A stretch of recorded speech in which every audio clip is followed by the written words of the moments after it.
Hoje a gente vai ter a chance de dar uma olhadinha o que acontece no mais alto dos céus, diretamente dentro do Palácio de Deus. Só que, claro, o que a gente vai aprender é um pouquinho chocante e também um pouquinho difícil. Eu sou Yair Alon e esse é o Zoar Diário.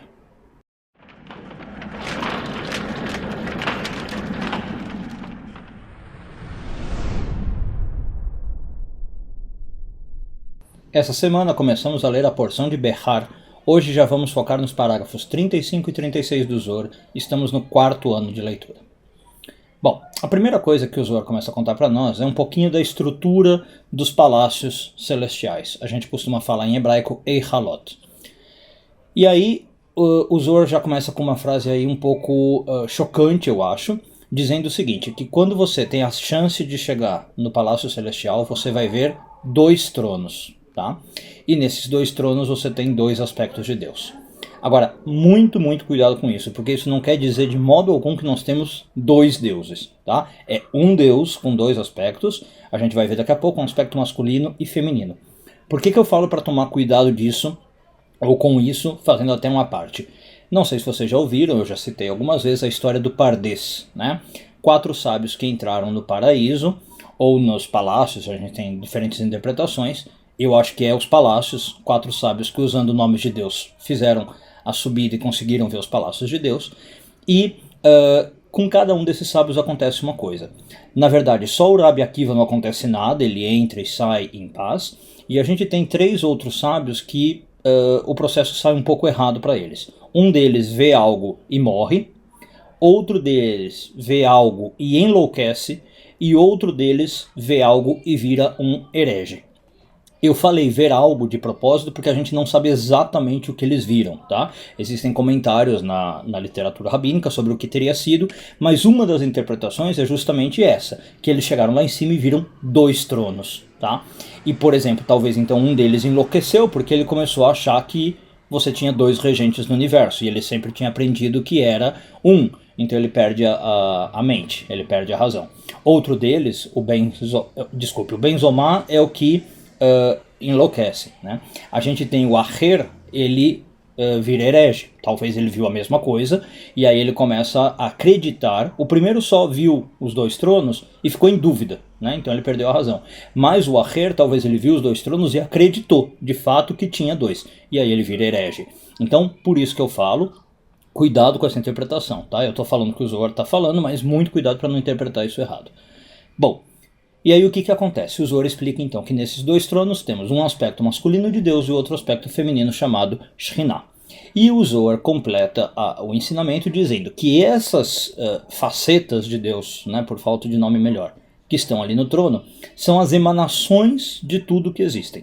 Do trono onde está o lado masculino de Deus saem anjos masculinos, e esse também já é um assunto meio complicado, porque geralmente a gente aprende que anjo não tem sexo, né? Mas eles têm sim uma polaridade, anjos masculinos, e as almas com polaridade masculina. E do lado do trono feminino, onde está a Shekhinah, saem anjos de polaridade feminina e almas femininas, tá? Alguns vão interpretar, só para tentar abordar algumas interpretações, que falar de anjos masculinos seria anjos mesmo, e anjos femininos seria, por exemplo, os anjos demônios, né, os anjos negativos. Mas a gente não sabe exatamente o que é. Bom, e aí o que acontece? O que talvez mais interessante? Como eu disse, esses aspectos que estão ali são os emanadores de tudo que existe. Desde o menor átomo, você imagina, partículas subatômicas, até qualquer estrutura universal vem dali.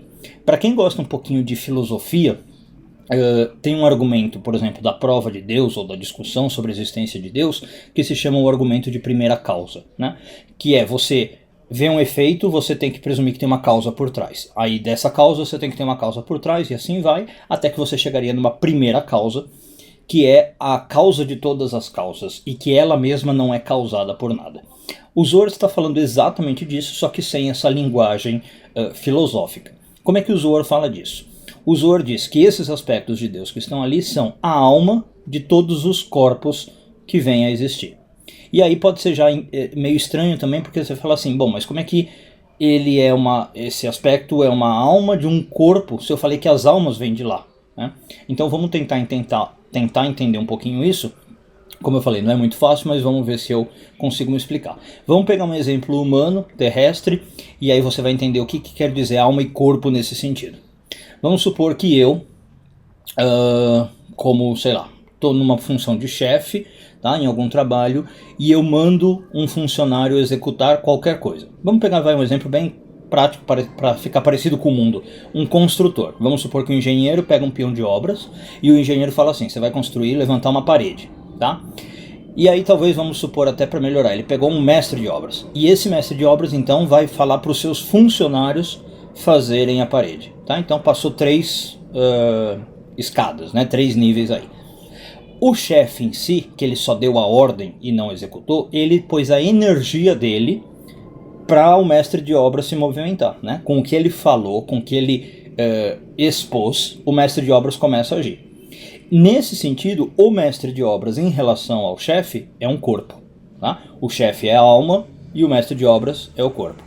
Quando o mestre de obras faz a mesma coisa com os seus funcionários, ele passa a ser alma para os funcionários, e os funcionários são o corpo dele, tá? Entendeu? Então é mais ou menos isso que está acontecendo aqui. Deus é a alma de todas as almas, tá? Porque ele não tem nada, digamos, por trás dele ou acima dele, né, definindo ele. Tá? Então ele não é corpo de maneira alguma, ele é só alma. Essa é a lógica cabalística para falar que Deus não tem corpo ou incorpóreo. Agora, o que vem depois dele, por mais que seja espiritual, em relação a ele é corpóreo. Tá? Então, vamos supor que Deus cria a primeira alma. Essa primeira alma pode ser extremamente espiritual, mas ela é corpórea perto de Deus. Essa alma depois então vai gerar coisas, inclusive um corpo físico, né, como a gente viu na porção da semana passada. O nosso corpo físico tem a forma que a nossa alma tem, então o nosso corpo é um corpo em relação à alma. Quando o meu corpo faz algo físico, por exemplo, se eu construo alguma coisa como eu falei, aquele objeto que eu construí é um corpo em relação ao meu corpo, né? E o meu corpo fica sendo uma alma em relação àquele objeto, por mais que o meu corpo seja físico. Então, peço desculpas se o assunto aqui ficou meio complicado, mas é denso mesmo, né? O que o Zohar está tentando explicar para nós. A gente vai continuar abordando isso durante essa semana, mas resumidamente, né, o que o Zohar está tentando falar para nós é: tudo está emanando de Deus, e à medida que a gente vai se afastando de Deus, a gente vai ganhando níveis de corporealidade, a gente vai ficando mais físico. E a única coisa que realmente não tem corpo, e que é a causa das causas, e que não tem nada antes, nada atrás, é Deus. Um bom dia a todos e tudo de bom.